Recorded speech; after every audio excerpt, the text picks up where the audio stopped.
you definitely don't get your cotton here from Ireland. It's impossible to make it here. So it is being grown in other places like Turkey, Pakistan, India, Central Asia, and there are all sorts of problems behind it. I will show you that in a minute. If you think about meat, of course, even the meat that you eat here, not all comes from here. I mean, the sheep, the sheep, you can easily see it, they are kind of eating here and they use water, but it's all local water. But there's a lot of import of meat as well, and this imported meat often depends on imported soybean from countries like Argentina and Brazil. So that's the soybean overall. If you look at what are the most important countries where Ireland does have an external water footprint, they are listed here and ranked. So the first one is the UK, that sounds like obvious. But then next one is the USA. And why? Because import of soybean, industrial products, animal products, etc., etc. So you see strange countries like Ghana. Why Ghana? Because you like chocolate. Why Brazil, Argentina? It's because of that soybean. Why China? Because of cheap industrial products. A lot of pollution behind it, as you know, etc., etc. So here, this is another picture. This is not the Irish water footprint. This is the water footprint of all people together. So the water footprint of humanity, nicely put on the map. You see that there are places where there's hardly any water use. There are no farmers. There's no people living there. So the production is of the agriculture production, industrial production is concentrated in a number of places. And of course, you need to look at how this water footprint leads to local problems. So you have to put the water footprint in a catchment in the context of the water availability. We have done that here in this research, where we compare water footprint and water availability. In fact, we divide the two, water footprint divided by water availability. If that goes beyond 100%, obviously it's unsustainable. Now, here it shows when it is unsustainable, how many months a year, and what we found is that about half of the river basins, there is at least 1 month or more water footprint beyond availability. That means beyond the carrying capacity of the basin.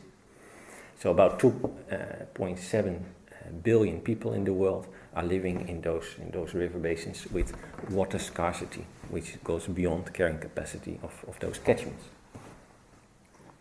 If you look where that is, now it's in many places obviously. It's not only in developing countries or so, it's also in developed countries like in Australia and in the Midwest of USA. But obviously also in countries in Northern and Southern Africa and the Middle East. So if you want to kind of visualize those red areas on the map, then you see this kind of problems. This is the Aral Sea basin, or the former Aral Sea, I must say. The Aral Sea in Uzbekistan, Kazakhstan is a sea that is very quickly disappearing because the farmers around, they use the water from two rivers, the Amu Darya, the Serdaya, to irrigate their cotton fields. So these cotton fields, they get the water and the water evaporates. The water from the river doesn't flow into the sea anymore, and the sea slowly evaporates, so it disappears. So you can see how humanity is able to quickly make a lake disappear. You see here it's only 20 years, only 1/3 is left, and the projections are that it will just continue like that, at least if things are business as usual. And the issue is, of course, not only poor Uzbeki people, because yes, it's not good for the Uzbeki economy, not for the fishermen, even not for the cotton farmers, because the cotton fields get silted, so they cannot continue this forever. So it may take 10, 20 years more, and the economy will be disrupted because of this. But of course, it will also mean that the importing countries that depend on this cotton will not get the cotton anymore. And cotton this is just one example. You see many other places where cotton comes from have the same process. So it's not sustainable, also not for the importing countries that depend on it. If we talk about nicer things like flowers, we see the same thing. The flowers, even the Dutch flowers, for your information, do not come often from the Netherlands. They come from other places like Peru, like Colombia, like Ethiopia, Kenya, etc. And this is lake in Kenya, Lake Naivasha. It's a famous area for flowers. A lot of flowers being produced for export to the Netherlands. From the Netherlands, they are again spread over Europe, and it takes a lot of water to grow those flowers. The lake slowly goes down, so again, it's not sustainable. The good story, by the way, is that all those cases where I talk about not sustainability, it's kind of a stupidity. It happens, but it doesn't need to happen. So the flowers here, we have been there, they use too much water, so they can do with less. So it's not only, I'm talking about problems now, but there are solutions. I will come later to that, but let me introduce them already to you now. The problem is that we don't value water. So, and water is for free, it's a public resource. So there we get into the problem. It's free, it's public, so there is no incentive for efficient use. So it is overexploited and for free. So that is kind of the underlying mechanism that causes those kind of things. And there is technology available to improve. However, the technology will cost something, even though it's not that costly, it will cost something. So it needs investment. So if there is no incentive, it will not happen, and it doesn't happen. If we think about different sorts of food, then we see different sorts of water intensities. Here you nicely see them listed. And what you see is that things like pork and beef, they are relatively water intensive. So the animal products are relatively intensive. What you see is the world population is growing. But what you also see is that economies are changing and improving, and diets are changing. Particularly in China and India, you see people moving towards a more meat and also milk intensive diet. So you see that the future water scenario show an increasing demand for water, an increasing water footprint, not only because of the growing populations, but also because of the growing economies and changing diets. So your favorite hamburger will cost about 2,400 liters. Just think about it if you eat it again. Again here, it's not because I want to convey now a message anti-hamburger or so. It's awareness, and at the same time it's also that not the one hamburger is equal to the other one. So it would be useful if people know the differences between the different pieces of beef.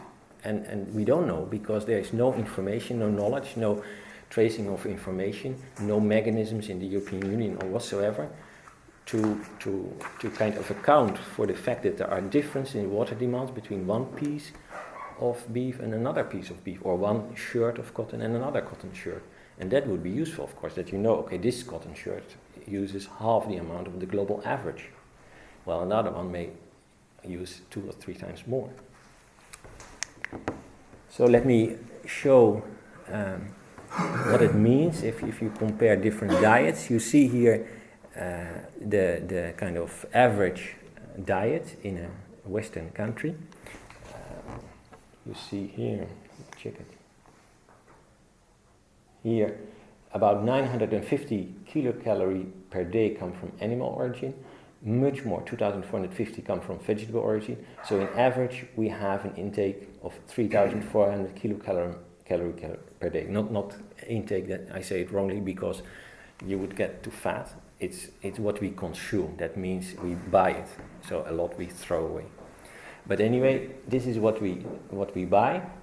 And the water footprint, the liter per kilocalorie, is 5 times higher for those commodities from animal origin. So that means that if you look at the water footprint, 3,600 liters per day related to our food, most of it is related to the food from animal origin. If you then take a vegetarian diet, it's still the same consumption, so we still waste.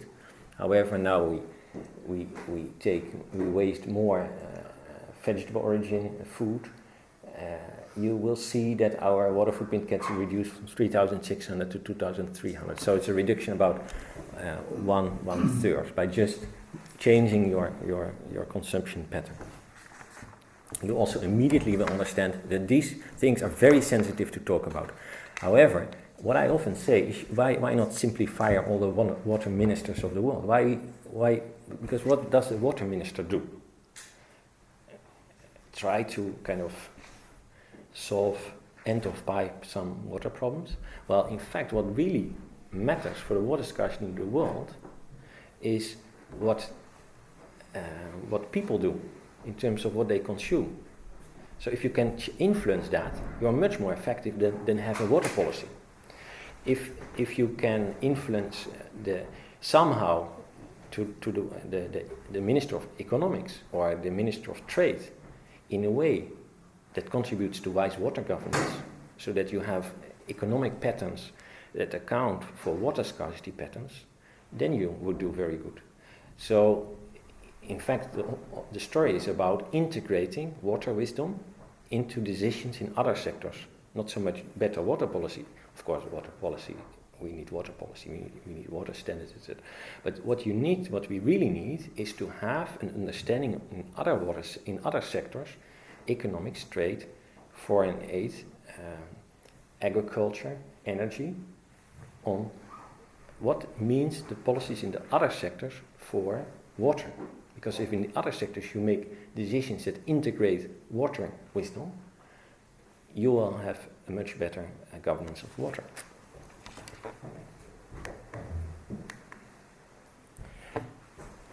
I come back to governance from governmental point of view in a minute. What we see is that companies, they understand water and water scarcity more and more, because companies, they often don't use so much water themselves, but they depend on ingredients that use so much water. So the Coca-Cola company, for instance, is the largest sugar buyer in the world. And sugar is a big water user, one of the biggest water users. So, and there's a big difference between sugar cane and sugar beet. And you can also make sugar from maize. So it's good to know what is the water intensity of sugar if you get it from maize versus sugar beet versus sugar cane. What is the impact if you get it from here or from there? So a company like Coca-Cola is now looking at their water footprint of their kind of different products to see to which extent their products are sustainable. Of course, they have now discovered they are not sustainable because they get the sugar cane often, and the sugar cane is very water intensive if compared to the sugar beet or the maize.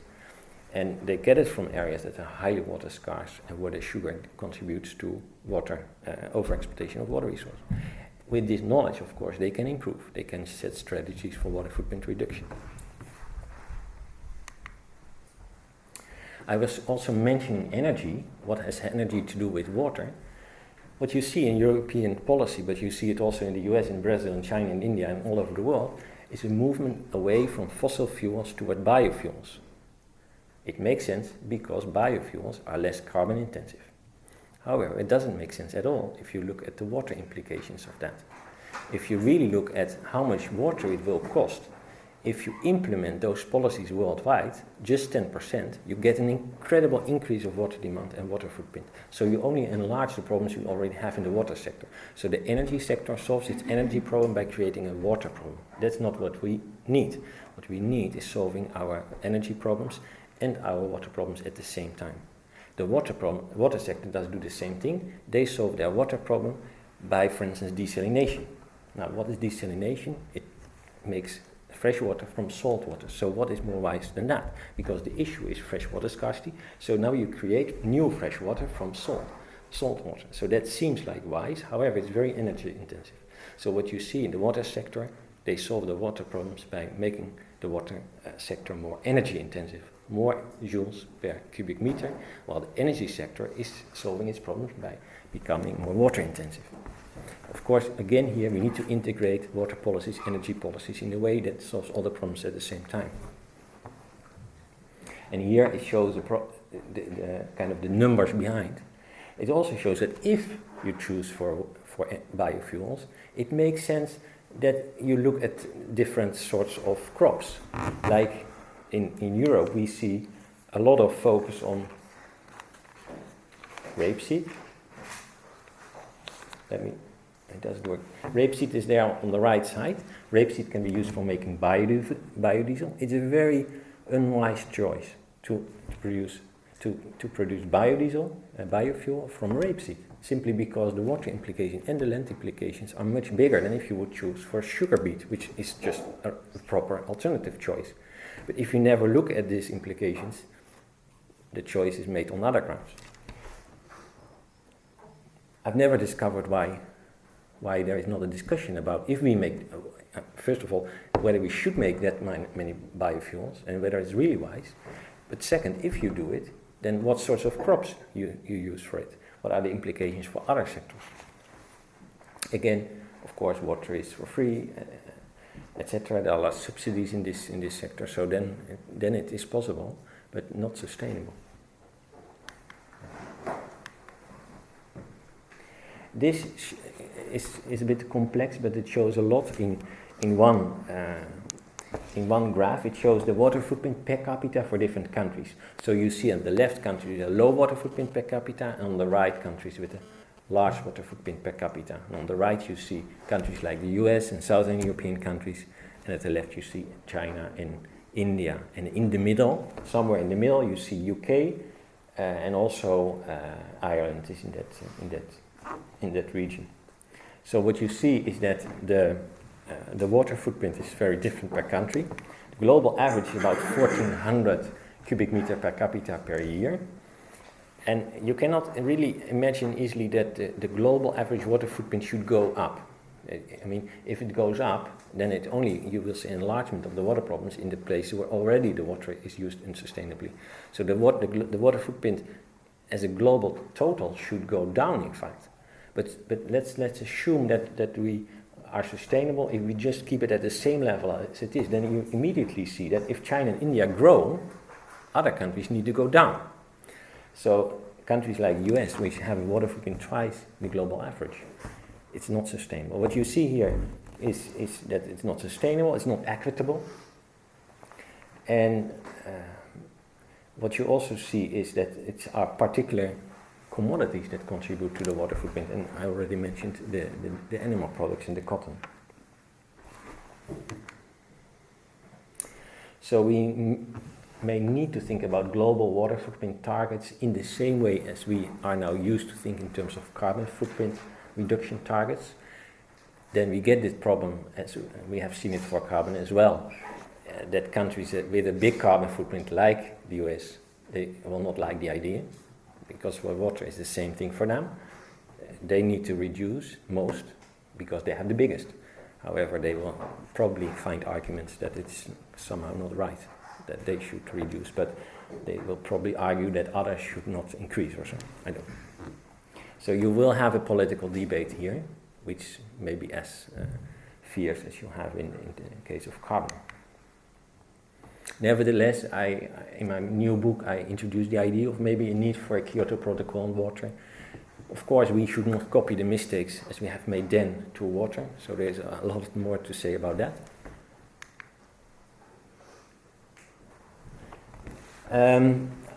Looking at Europe, I think it's interesting to know that we have a very specific position in all this. Europe is the largest, what I call virtual water importer. So you see different colors here. The green countries are the countries that use a lot of water for export. So they have a net virtual water export, as I call it. The red countries, they have a big virtual water import. So they rely particularly on the import of water-intensive commodities. Now Europe is dark red. So Europe is the largest virtual water importer in the world. And that's a bit strange because Europe is not the most scarce area in the world or so. So why Europe, being not the most scarce area in the world, imports most of the water in virtual form? You can expect that for North Africa, the Middle East, because they will have to. For Europe, it's not so natural. The reason, of course, is that we do import cheap food. So there are other reasons than water why it happens. But if you look into the future, it will not remain. Australia, US are dark green. It means they use a lot of water for export. And they are overexploiting their water resource. So rivers get empty like the Colorado, groundwater levels go down like in the Midwest of the US. So it is not going to stay like that. So these countries will in the future have reduced export flows of water-intensive commodities. But also India and China. India and China currently exporting water in virtual form. They will become red countries because they have growing populations, changing diets. So already today you see them switching towards importers rather than exporters. 40% of the water footprint of Europe is outside.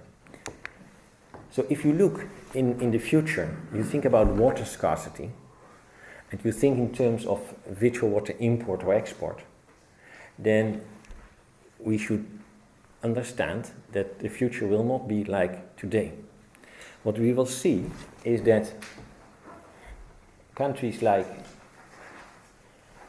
Australia, USA, that currently are exporters and currently have already quite some water scarcity, they will become more water scarce and they will export less water intensive goods. So they will move in this graph. China and India experience much higher water scarcity already, are still water exporters. They will become water importers. You see that here. The real scarce areas like Mexico, North and South Africa, the Middle East and Southern Europe, they are highly scarce. They already depend on imports and they will become more dependent on exports. Like you have areas in this world that depend on oil imports. There are countries that already depend and even more strongly depend on imports of water in virtual form. And then what is left? We have North Europe and South America. These are the regions that have water still left. So those are the regions that in the future will have to increasingly supply water-intensive goods to those areas in the world that have lack of water. So for Northern Europe, including Ireland, including also my own country, the Netherlands, currently big importers of water, there is an opportunity to reduce that import and even maybe export water-intensive commodities. So what can we do in technical terms? We can talk about zero water footprint in industries. It means, in fact, zero water footprint does not mean zero water use. It just means you take the water and you bring it back to the system. So it means recycling. Or you take it and you also clean it. So zero, what we call gray water footprint, means no pollution. Zero blue water footprint means no consumptive use, so you bring it back. If you look at the industry, then we should think about using our rainwater more efficiently. Because normally we think about water problems, we think about water scarce areas with overexploitation. And people are inclined to say then we need to use the water efficiently there, more efficiently.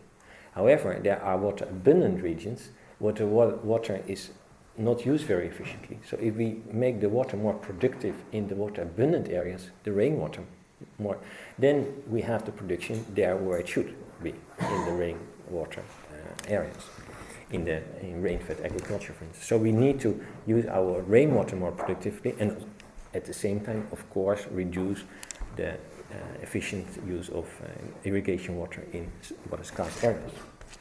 And we should better think about how to use precision farming, organic farming to reduce the pollution also from agriculture. So sometimes I use this slide to speak about what I think are the most important things in terms of water allocation. First is we need to think about sustainability. That means a water footprint cap per river basin. So this is an instrument that governments can use.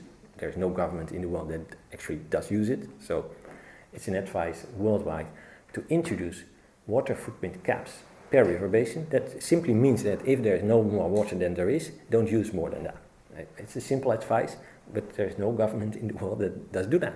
So that immediately explains overexploitation. If there is not a maximum to use and it is free, then it will automatically happen if the demand increases.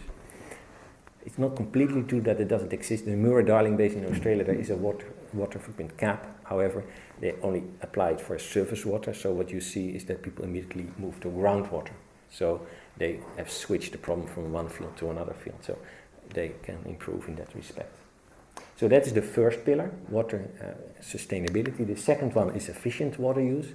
So this is particularly interesting for companies that have products and if they realize how much water it costs per unit of product, and if they also realize what they actually can do to reduce that water footprint per unit, then they have a kind of incentive to work towards that. So that should be another instrument, but also governments can kind of help in this, because there needs to be regulation in terms of transparency, for instance. If there is no reason for being transparent, if there is no shared definitions of water footprint, it will be very difficult to communicate about efficiency. And the last one is the most difficult one. It's the social equity issue. Some countries have a much bigger water footprint per capita than others, so we need to talk about sharing water, not only among communities within countries, but also internationally. So finally, I would like to invite you to go to the website of the Water Footprint Network, www.waterfootprint.org, and you will find there a lot of interesting materials and publications free for download, but also a place where you can calculate your own water footprint. Thank you. Very much.